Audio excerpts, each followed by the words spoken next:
Rohini teacher ரொம்ப கோவமா கையில கொம்பை எடுத்து அஞ்சலியை அடிச்சுக்கிட்டு இருந்தாங்க.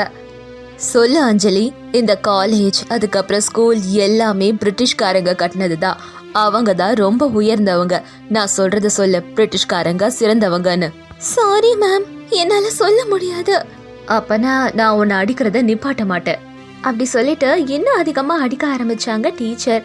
அதை பார்த்த கீதா ரொம்ப கவலையா அழுதா. தனக்கு தானே, இந்த டீச்சர் எப்போ பார்த்தாலும் என்னையும் என் அக்காவையுமே ஸ்டாண்டப்னு சொல்கிறாங்க. ரெண்டு பேரையும் எப்போ பார்த்தாலும் அடிக்கிறாங்க. நம்மளோட நாடை அடிமைப்படுத்த பிரிட்டிஷ்காரங்க தான் உயர்ந்தவங்கன்னுட்டு சொல்ல சொன்னால் எப்படி முடியும்? நம்ம நாட்டு மக்களோட சுதந்திரம் தானே முக்கியம். நான் பிரிட்டிஷ்காரங்க உயர்ந்தவங்கன்னு சொல்ல மாட்டேன். அப்படி சொல்லிட்டு அவ கைகளை பார்த்தா கீதா அது செவந்து போயிருந்தது. கமான் சே அஞ்சலி, பிரிட்டிஷ்காரங்க தான் உயர்ந்தவங்க. அவங்க தான் காலேஜ், ரயில்வே ஸ்டேஷன் எல்லாம் கட்டி கொடுத்துருக்காங்க. அவங்க தான் உயர்ந்தவங்கன்னு சொல்லு. டீச்சர், அவங்க ரோடு, ட்ரெயின், காலேஜ்னு என்ன வேணா கட்டி கொடுத்துருக்கட்டும்.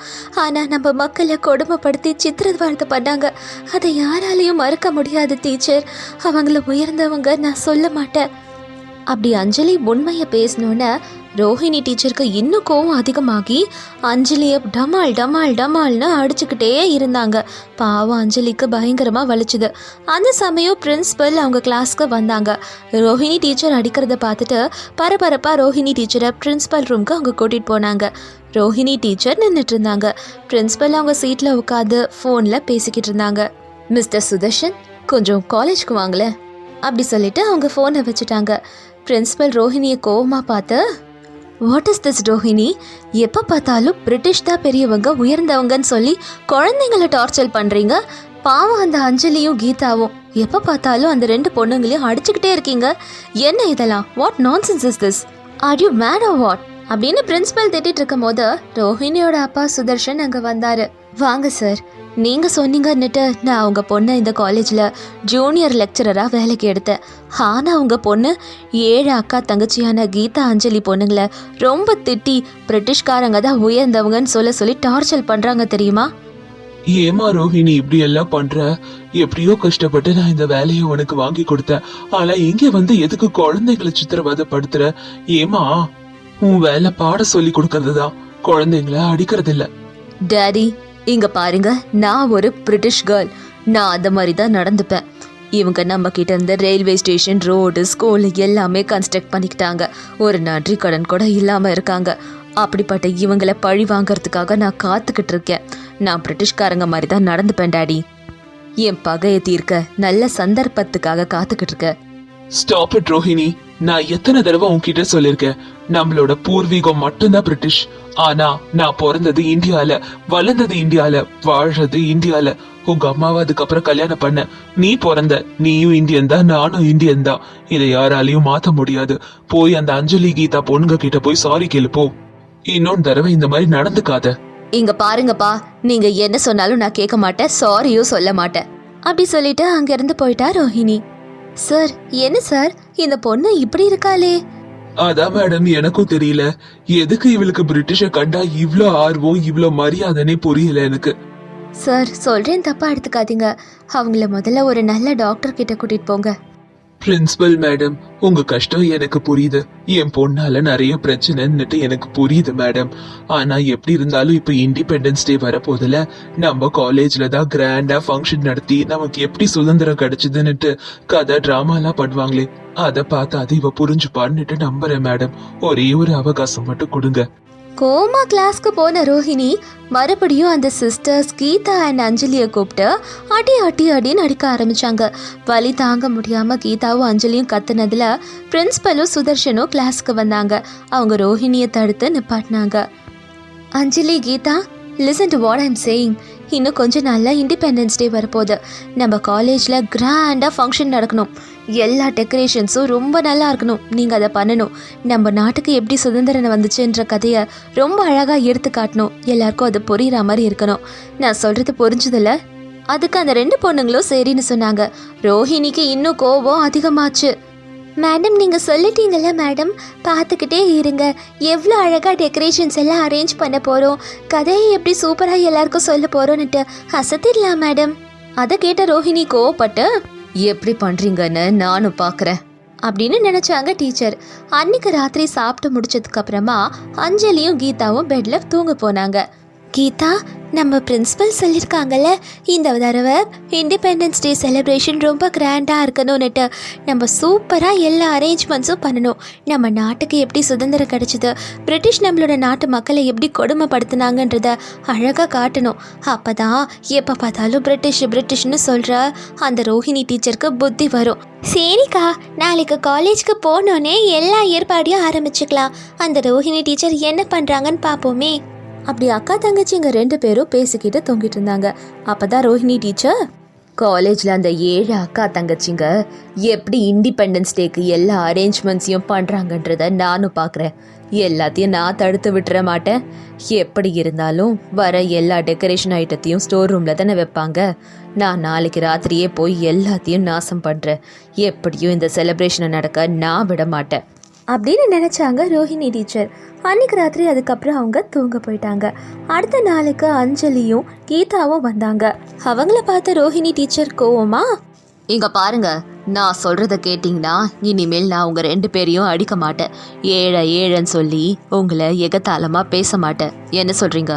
இண்டிபெண்டன்ஸ் டே செலிப்ரேஷன் செய்ய வேண்டாம்னு சொல்றதை தவிர நீங்க என்ன சொன்னாலும் செய்யறோம் மேடம். நான் அதை தான் சொல்ல வந்தேன். இண்டிபெண்டன்ஸ் டே செலிப்ரேஷன் நடக்கவே கூடாது. நீங்கள் கொண்டு வந்த எல்லாத்தையும் உங்கள் கையாலே அழிச்சு நாசம் பண்ணுங்க. மேம், எங்களால் அதை மட்டும் செய்ய முடியாது. எங்களால் எதையும் பாழ் பண்ண முடியாது மேடம். டீச்சர், எங்களால் பண்ண முடியாது. உங்களுக்கு அந்த மாதிரி என்ன இருந்தா ப்ளீஸ் மாற்றிக்கோங்க. என்ன, என்கிட்ட இருக்க பயம் எல்லாம் போயிடுச்சு போல. என்னையே எதிர்த்து பேசுறீங்களா நீங்க? உங்களுக்கு பயம் போயிடுச்சு. அதான் எப்படி நீங்க சுதந்திர தினத்தை கொண்டாடுறீங்கன்னு நான் பார்க்க தானே போறேன். எல்லார விட்டு உங்களை அடிச்சு துரத்துறேனா இல்லையான்னு பாருங்க. அப்படி அக்கா தங்கச்சிங்க கிட்ட ரொம்ப கோவமா சேலஞ்ச் பண்ணாங்க ரோஹிணி டீச்சர். அதுக்கப்புறம் அஞ்சலியும் கீதாவும் டெக்கரேஷனுக்கு தேவையான ஃப்ளாக், கவர்ஸ், கலர்ஸ் எல்லாத்தையும் எடுத்துக்கிட்டு பிரின்சிபல் ரூமில் போனாங்க. அதுக்கப்புறம் அவங்க 2 பேரும் பிரின்சிபல் கிட்ட பேசினாங்க. மேடம், நாங்கள் நாளைக்கு இண்டிபெண்டன்ஸ் டேக்கு தேவையான எல்லாத்தையும் வாங்கிட்டு வந்துட்டோம். இந்த டெக்கரேஷன் ஐட்டம் எல்லாம் உங்கள் ரூம்லேயே பத்திரமா இருக்கட்டும். நீ சொல்கிற மாதிரி எல்லா டெக்கரேஷன் ஐட்டமும் ரூம்லேயே இருக்கட்டும். நீயும் கீதாவும் எதுக்கு பயப்படுறீங்கன்னு எனக்கு நல்லா புரியுது. அந்த ரோஹிணி டீச்சர்னால தானே. அவங்க சொல்கிற எதையும் காதில் வாங்கிக்காதீங்க. நல்லா படித்து முன்னேற வழியை பாருங்கள். Okay madam. மேடம், நாளைக்கு காலையிலே வந்து எல்லா டெக்கரேஷனையும் பண்ண ஆரம்பிச்சிடுறோம் மேடம். அப்படி சொல்லிட்டு அக்கா தங்கச்சி 2 பேரும் வீட்டுக்கு போயிட்டாங்க. பிரின்சிபலும் ஸ்கூல் முடிச்சதும் வீட்டுக்கு போயிட்டாங்க. அன்னைக்கு ராத்திரி ரோஹிணி டீச்சர் பெட்ரோல், அதுக்கப்புறம் நெருப்பு, இது எல்லாத்தையும் எடுத்துகிட்டு வந்தாங்க காலேஜ்க்கு. காலேஜில் பிரின்சிபல் ரூமில் இருந்த எல்லாத்தையும் எடுத்து எரிக்க ஆரம்பித்தாங்க. இது எல்லாத்தையும் ஜன்னல்லேருந்து வெளியே பார்த்துட்டு இருந்தாங்க அக்கா தங்கச்சியும் ஒரு எஸ்ஐயும். நடக்கிற எல்லாத்தையும் மொபைலில் ரெக்கார்ட் பண்ணிட்டு இருந்தாங்க. இப்படி ரூமில் இருக்க எல்லாம் எரிஞ்சதை பார்த்து சந்தோஷப்பட்ட ரோஹிணி டீச்சர், இனிமேல் அந்த அக்கா தங்கச்சிங்க எப்படி இண்டிபெண்டன்ஸ் டேவை கொண்டாடுறாங்கன்னு நான் பார்க்குறேன்.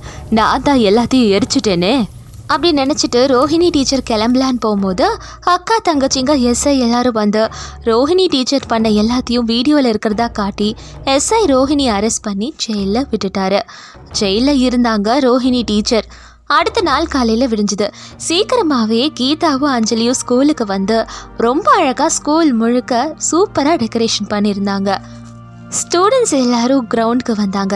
எல்லாருமே ஒயிட் யூனிஃபார்ம் போட்டு அழகாக ஃப்ளாக் எல்லாம் குத்திருந்தாங்க. பிரின்ஸிபல் இருந்தாங்க, வைஸ் பிரின்ஸிபல் இருந்தாங்க, அஞ்சலி கீதா கூட இருந்தாங்க. பிரின்ஸிபல் கொடியை ஏற்றினதுக்கு அப்புறமா எல்லாரும் ஜனகணமன பாட ஆரம்பித்தாங்க. பிரின்ஸிபல் அஞ்சலியும் கீதாவையும் எல்லாருக்கும் ஸ்வீட்ஸ் கொடுக்க சொன்னாங்க. அஞ்சலியும் கீதாவும் கூட எல்லாருக்கும் ஸ்வீட்ஸ் கொடுத்துக்கிட்டு இருந்தாங்க. செலிப்ரேஷன் ரொம்ப நல்லா கிராண்டாக நடந்துச்சு. எல்லா செலிப்ரேஷனும் முடிஞ்சதுக்கு அப்புறமா அஞ்சலியும் கீதாவும் ஜெயிலுக்கு வந்தாங்க ரோஹிணியை பார்க்க. எஸ்ஐ சார், கொஞ்சம் ரோஹிணி மேடமை வெளியே விடுங்களேன். சார், அதெல்லாம் எதுவும் வேண்டாம். இவங்களாலலாம் எனக்கு எந்த ஒரு விடுதலையும் வேண்டாம்.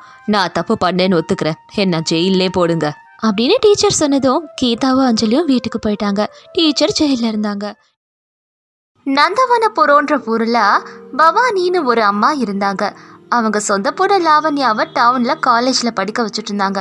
ஆனால் அவங்க கணவரோட முதல் தாரத்து பொண்ணான சுமதியை மட்டும் வயலில் வேலைக்கு அனுப்புனாங்க. சொந்த பொண்ணு லாவண்யாவை ராணி மாதிரியும் சுமதியை வீட்டு வேலைக்காரி மாதிரி நடத்துவாங்க பவானி. சுமதிக்கு சீதாபுரம்ல இருக்க 7 பையனான ஆனந்துக்கு கல்யாணம் பண்ணி வச்சாங்க பவானி. ஆனா அவங்க சொந்த பொண்ணு லாவண்யாக்கு மட்டும் சாஃப்ட்வேர் வேலையில இருக்க ஆகாஷ்க்கு கல்யாணம் பண்ணி வச்சு பட்னத்துக்கு அனுப்பி வச்சாங்க. சீதாபுரம்ல இருக்க சுமதி ஆனந்த் அந்த ஏழை தம்பதி கூலி வேலை செஞ்சு அதுல வர வருமானத்துல சாப்பிட்டு மிச்சப்படுத்திக்கிட்டு வாழ்க்கைய நடத்திக்கிட்டு இருந்தாங்க. இந்த கஷ்டத்துலயும் ஒருத்தர் விட்டு கொடுக்காம ஒத்துமையா இருக்கிறத பார்த்து ஊர் ஜனங்க அவங்கள பாராட்டினாங்க. ஒரு நாளைக்கு சுமதி ஆனந்தோட வீட்டுக்கு பவானி அம்மா வந்தாங்க. அவங்கள பார்த்ததும் சந்தோஷப்பட்டா சுமதி. அம்மா வாங்கம்மா, எப்படி இருக்கீங்க? இங்க பாரு, எத்தனை தடவை சொல்றது என்ன அம்மான்னு கூப்பிடாதன்னு. நான் உன்னோட சித்தி, அப்படிதான் நீ என்ன கூப்பிடணும் அப்படின்னு பவானி சொன்னதும் சுமதி உம்மன்னு ஆயிட்டா. இங்க பாரு, உன்ன மாதிரி ஏழை எங்க முகத்துல முடிக்கிறதே நான் பாவமா நினைக்கிறேன். ஆனா ஏன் பொண்ணு கஷ்டப்படக்கூடாதுன்னு தான் இப்ப உன்னை பார்க்க இங்க வந்திருக்கேன். இங்க பாருங்க அத்தை, இந்த மாதிரிலாம் ஏன் பேசுறீங்க? நீங்க எங்க வீட்டுக்கு வந்திருக்கீங்க, நாங்க உண்மையிலே சந்தோஷம் படுறோம். அத நினைச்சு பேசலாமே. இங்க பாருங்க, நீங்க சந்தோஷப்பட்டா என்ன இல்ல துக்கப்பட்டா எனக்கு என்ன வந்தது, அத பத்தி எனக்கு கவலை இல்ல. வந்த விஷயத்த சொல்றேன், கேட்டுக்கோங்க. என் சொந்த பொண்ணு லாவண்யாவும் மாப்பிள்ளையும் சேர்ந்து புது வீட்டுக்கு போறாங்க. நாளைக்கு அவங்க வீட்டு கிரக பிரவேசம் அப்படின்னு பவானி அம்மா சொன்னதும் சுமதியும் ஆனந்தும் ரொம்பவும் சந்தோஷப்பட்டாங்க. அவங்க சந்தோஷப்படுறத பார்த்து கோவம் தான் வந்தது பவானி அம்மாக்கு. அவங்க பல்ல கடிச்சுக்கிட்டே, முக்கியமான விஷயம், நாளைக்கு நடக்கிற கிரக பிரவேசத்துக்கு நீங்க 2 பேரும் வந்தடவே வந்துடாதீங்க. உங்களை மாதிரி ஆளுங்களை பார்த்து எல்லாரும் கிண்டல் தான் பண்ணுவாங்க, என் மானமே போயிடும் அப்படின்னு பவானி சொன்னதோ சுமதிக்கு பயங்கரமா கோவம் வந்தது. ஆனா அவளோட கணவர் ஆனந்த் அவளை எதுவும் சொல்ல வேணான்னு கையை பிடிச்சு சொன்னாரு. அப்ப சுமதி, சரிங்க சித்தி, நாளைக்கு நடக்கிற ககப்பிரவேசத்துக்கு நாங்க வரக்கூடாது அதானே? அதேதான், நாளைக்கு 2 பேரும் வந்துடாதீங்க. அப்புறம் சுமதி, லாவண்யா ஒன்னும் உன் சொந்த தங்கச்சி கிடையாது. நீ என் கணவரோட முதல் தாரத்து பொண்ணு. லாவண்யா என் சொந்த பொண்ணு. அதே மாதிரி லாவண்யா கணவர் சாஃப்ட்வேர் வேலை பார்க்கறாரு, கை நிறைய சம்பாதிக்கிறாரு. அவரு காஸ்ட்லியான ட்ரெஸ் தான் போடுவாரு. சித்தி, நீங்க வந்த வேலை முடிஞ்சிருச்சுன்னு நினைக்கிறேன். அப்படி பவானி பேசிக்கிட்டு இருக்கும் போதே சுமதி இப்படி சொல்லவும் பவானிக்கு புரிஞ்சுது. சரி சரி, நான் கிளம்புறேன், நாளைக்கு வந்துடாதீங்க. பவானி அப்படி சொல்லிட்டு அங்கிருந்து கோவமா கிளம்பி போயிட்டாங்க. சுமதி, எதுக்கு சுமதி அத்தை கிட்ட இப்படி கோவமா பேசுற? என்னங்க, இங்க பாருங்க, உங்களை தப்பா பேசுறத நான் பொறுத்துக்க மாட்டேன். அதான் அவங்க கிட்ட நான் சுக்கா சொன்னேன், அவங்க கிளம்பி போயிட்டாங்கல்ல. இவங்க போய் லாவண்யா கிட்ட என்ன சொல்ல போறாங்கன்னே தெரியல. லாவண்யா வேற பெரிய பணக்காரி ஆயிட்டா, திமிராவும் இருப்பாங்கல்ல. இவங்க சொல்றத பார்த்துதானே லாவண்யா நம்ம கிட்ட பேசுவா. எதுவா இருந்தாலும் பொறுமையா பேசிக்கோ. சரிங்க, நான் லாவண்யா கிட்ட பார்த்து பொறுமையாவே பேசுறேன் அப்படின்னு சுமதி சொல்லிக்கிட்டு இருக்கும் போது ஆனந்தோட போன் அடிச்சுது. சுமதி, லாவண்யா தான் போன் பண்றா, பார்த்து பேசு. ஆனந்த் அப்படி சொல்லிட்டு போனை சுமதி கிட்ட கொடுத்தாரு. லாவண்யா ரிச் வீட்ல ரொம்ப ரிச்சா வாழ்ந்துட்டு இருந்தா. சொல்லு லாவண்யா. அக்கா, அம்மா என்ன சொல்லிருப்பாங்க தெரியும், மனசுல எதுவும் வச்சுக்காதக்கா. நீயும் மாமாவும் கிரக பிரவேசத்துக்கு ஒரு நாள் முன்னாடி வந்து எனக்கு ஹெல்ப் பண்ணும். சரி லாவண்யா, நீ சொன்ன மாதிரியே வந்துடும். ஆகாஷ கேட்டேன்னுட்டு சொல்லு. சரிக்கா, நீயும் மாமாவும் நான் சொன்ன மாதிரி ஒரு நாள் முன்னாடியே வந்துருங்க, வச்சிடுறேன் அப்படி சொல்லி போனை வச்சா லாவண்யா. தனக்கு தானே இப்படி சொல்லிக்கிட்டா. நான் சொன்னதெல்லாம் நம்புறா. இங்க பாருமா சுமதி அக்கா, நானும் என் அம்மாவும் சேர்ந்து உனக்கு பெரிய பெரிய வரவேற்பு மரியாதைலாம் கொடுப்போம். அப்ப லாவண்யோட கணவர் ஆகாஷ் அங்க வந்தாரு. வாட் லாவண்யா, நமக்கு கல்யாணம் ஆன நாள்ல இருந்து நீ இவ்ளோ அன்பா அக்கறையா உன் அக்காவோட பேசி நான் பார்த்ததே இல்லையே. உன் புவர் அக்கா கிட்ட இன்னைக்கு இவ்ளோ அன்பா அக்கறையா பேசுற, என்ன விஷயம்? அட போங்கங்க, ஒரு அன்பும் இல்ல பண்பும் இல்ல. அவளை சந்தோஷமா இங்க வர வச்சு நல்லா அவமானப்படுத்தி அழ வச்சு வெளியே அனுப்ப போறேன். இதான் என் பிளான்.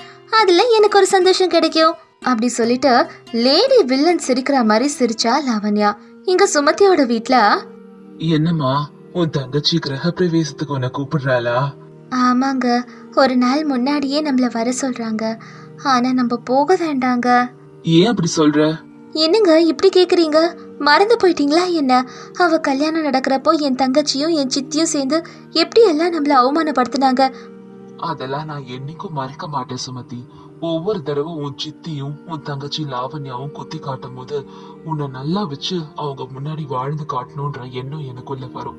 அவங்க ஒரு விதத்துல உதவிதான் செஞ்சிருக்காங்க, அதனால எனக்கு எந்த கோவமும் இல்ல. என்னங்க, நல்லவங்களா இருக்கணும், ஆனா உங்களை மாதிரி இல்லைங்க. சரி சுமதி, அவங்க கிட்ட இருக்கு அப்படி எல்லாம் அவங்க பண்றாங்க. ஆனா நம்மள மதிச்சு ஒரு வார்த்தை கூப்பிட்டுருக்காங்களே, நம்ம அன்போட அங்க போலாம். கூப்பிடும் போது போகாம இருக்கிறது நல்லது இல்ல. கிரக பிரவேசத்துக்கு போகணுன்னே முடிவெடுத்துட்டீங்க போல. ஆமா சுமதி, போறதுக்கு தேவையான எல்லாத்தையும் நான் ஏற்பாடு பண்றேன்னு. அப்படி சொல்லிட்டு வெளியே கிளம்பி போயிட்டாரு ஆனந்த். சுமதி வீட்டு மூலையில இருக்க பூஜை ரூம் கிட்ட வந்தா. கடவுளை பார்த்துக்கிட்டே இப்படி வேண்டிட்டு இருந்தா சுமதி. சாமி, என்னோட மாற்றாந்தாய் பவானி சித்தியும் சரி, என் தங்கச்சி லாவண்யாவும் சரி, என்னை இன்னும் அன்போடு அவங்க அங்கே கூப்பிடல. அவங்க கிட்ட பெரிய பணம் இருக்கு, பங்களா இருக்கு, கார் இருக்குன்னு காட்டுறதுக்காக என்னை கூப்பிடுறாங்க. என்னை எல்லார் முன்னாடியும் அவமானப்படுத்த கூப்பிடுறாங்க. எது நடந்தாலும் எனக்கு பொறுமையை கொடு கடவுளே அப்படின்னு சாமி கிட்ட வேண்டிக்கிட்டா சுமதி. ரிச் பொண்ணான லாவண்யா கிட்ட அவங்க அம்மா பவானி வந்தாங்க. அத்த, உங்க பொண்ணு பண்ணிருக்க வேலைய பாத்தீங்களா? உங்க பொண்ணு அந்த புவர் சுமதிக்கு கால் பண்ணி நாளைக்கு கிரக பிரவேசத்துக்கு வர சொல்லிருக்கா. ஏய் லாவண்யா, எதுக்கு நீ அவ்வளோலாம் கூப்பிட்டுருக்க? அந்த அழுக்கு ட்ரெஸ்ஸை போட்டுக்கிட்டு நம்ம வீட்டு ஃபங்க்ஷனுக்கு வந்தாங்கன்னா எல்லார் முன்னாடி நம்ம மானம் தான் போகும். அம்மா, நம்ம தாம்மா அவங்க மானத்தையே வாங்க போகிறோம், பார்த்துட்டே இரு அப்படி சொல்லிட்டு லாவண்யா நாளைக்கு அவளோட பிளான் என்னன்றதா அவங்க அம்மா கிட்டேயும் அவளோட கணவர்கிட்டயும் சொன்னா. அதை கேட்டு 2 பேருமே சந்தோஷப்பட்டாங்க. அடுத்த நாள் காலையில் விடிஞ்சுது. சுமதியோட கணவர் அவர்கிட்ட இருக்கிறதுலே நல்ல ட்ரெஸ்ஸை போட்டுக்கிட்டு ரெடி ஆனாரு. சுமதியும் அவகிட்ட இருக்க நல்ல ட்ரெஸ் ஏதோ ஒன்று மாட்டிக்கிட்டு 2 பேரும் கிரக பிரவேசத்துக்கு போகிறதுக்கு கிளம்புனாங்க. லாவண்யாவோட வீடு களை கட்டுச்சு. அழகாக தோரணை, லைட்ஸு எல்லாம் போட்டு ரொம்ப அலங்கரிச்சிருந்தாங்க வீடை. பவானி தண்ணியோட வாசலில் நின்று வேணும்னே சுமதிக்காகவும் ஆனந்துக்காகவும் காத்துக்கிட்டு இருந்தாங்க. லாவண்யா வீட்டு முன்னாடி ஆட்டோ நிற்கிற சத்தம் கேட்டுச்சு. வந்துட்டாங்கன்னு நினைக்கிறேன். அழுக்கு தண்ணி பக்கெட்டோட வெளியே காத்துக்கிட்டு இருந்தாங்க பவானி. அவ்வளோதான், சுமதியும் ஆனந்தும் வந்தோன்னே அவங்க மேலே அந்த அழுக்கு தண்ணியை ஊற்றணுன்னுட்டு வந்தாங்க. அதை தெரிஞ்சுக்கிட்டு சுமதியும் ஆனந்தும் தப்பிக்கிறதுக்கு விலகி நின்னாங்க. பின்னாடி இருந்த இன்ஸ்பெக்டர் மேலே தான் விழுந்துச்சு அந்த அழுக்கு தண்ணி. இன்ஸ்பெக்டர் கோபிநாத் ரொம்ப கோவப்பட்டாரு. இங்க ஆகாஷ்ன்றது யாரு? அது என்னோட மருமகன் தாங்க. ஆமா, நீங்க இதுக்கு இங்க வந்திருக்கீங்க? அதெல்லாம் உங்களுக்கு எதுக்கு? முதல்ல அந்த ஆகாஷ வெளியே வர சொல்லுங்க அப்படின்னு இன்ஸ்பெக்டர் சொன்னதோ சுமதி ஆனந்தும் ஒருத்தர் பார்த்துக்கிட்டாங்க. வெளியே சத்தம் கேட்கறத கேட்டுக்கிட்டு ஆகாஷ் வீட்டுக்குள்ள இருந்து வெளியே வந்தாரு. ஆகாஷ்க்கு எல்லா விஷயமும் புரிஞ்சுது. இன்ஸ்பெக்டரை பார்த்தோன்னே, மிஸ்டர் ஆகாஷ், நீங்க என் கூட வரீங்களா இல்ல என்னோட ஸ்டைல்ல உங்களை நான் கூட்டிட்டு போட்டுமா? நானே வரேன் சார் அப்படின்னு ஆகாஷ் சொன்னா லாவண்யா பயந்துகிட்டே, சார் எதுக்கு சார் என்னோட கணவரை கூட்டிட்டு போறீங்க? என்னப்பா ஆகாஷ், நீ செஞ்ச தப்பு தண்டாவை பத்தி நீயே சொல்றியா இல்ல நான் சொல்லணுமா? ஐயோ, நானே சொல்றேன் சார். லாவண்யா அத்தை, நான் என்னோட பாஸை ஏமாத்திதான் இந்த வீடு, காரு இதெல்லாம் வாங்கினேன். அந்த காசுல தான் வாங்கினேன் அப்படின்னு விஷயத்த சொன்ன வீட்டுக்கு வந்திருந்த சொந்தக்காரங்க எல்லாம் அவங்கள இலக்கானமா பார்த்து சிரிச்சாங்க. அதுக்கப்புறமா ஆகாஷ் போலீஸோட போயிட்டாரு. பவானியும் லாவண்யாவும் வீட்டுக்குள்ள போயிட்டாங்க. சுமதியும் ஆனந்தும் அங்கிருந்து கிளம்பி அவங்க வீட்டுக்கு போயிட்டாங்க. மாப்பிள்ளை இப்படி பண்ணுவாருன்னு நான் கொஞ்சம் கூட நினைக்கல லாவண்யா. நான் கூட நினைச்சு பார்க்கலாமா? சுமதி முன்னாடி மானமே போயிடுச்சு அப்படி கவலைப்பட்டுக்கிட்டு இருந்தாங்க பவானியும் லாவண்யாவும். நாட்கள் போச்சு. ஒரு நாளைக்கு வீடை சுத்தம் பண்ணிட்டு இருந்தபோது ஒரு பானையில தங்க நகை கிடைச்சது சுமதிக்கு. அதை எடுத்து பார்த்துக்கிட்டு இருந்தா சுமதி. சுமதி, அந்த நகை என் அம்மாவோட நகைன்னு நினைக்கிறேன். என் அப்பா சாகிறதுக்கு முன்னாடி பானைன்னு சொன்னாரு. எனக்கு தான் எதுவும் புரியல. இததான் சொல்ல வந்திருப்பாருன்றத நினைக்கிறேன். என்னங்க, பரவாயில்லங்க, கடவுள் நம்ம பக்கம் இருக்காரு. நம்ம இதை வச்சு ஒரு ஃபுட் பிஸ்னஸ் பண்ணலாம். அப்படி சுமதியும் ஆனந்தும் அவங்க நினைச்ச மாதிரியே கொஞ்சம் காசை இன்வெஸ்ட் பண்ணி ஃபுட் பிஸ்னஸ் ஆரம்பிச்சாங்க. நல்லா சம்பாதிக்க ஆரம்பிச்சாங்க. லாபம் வந்தது, நல்ல பணமும் வந்தது. ஜெயிலிருந்து வெளியே வந்த ஆகாஷ்க்கு வேலை போயிடுச்சு. வீட்டில் எப்பயும் லாவண்யாவோடையும் பவானி அம்மாவோடையும் சண்டை போட்டுக்கிட்டு இருந்தான். லாவண்யாவும் பவானி அம்மாவும் கூலி வேலைக்கு போயிட்டாங்க.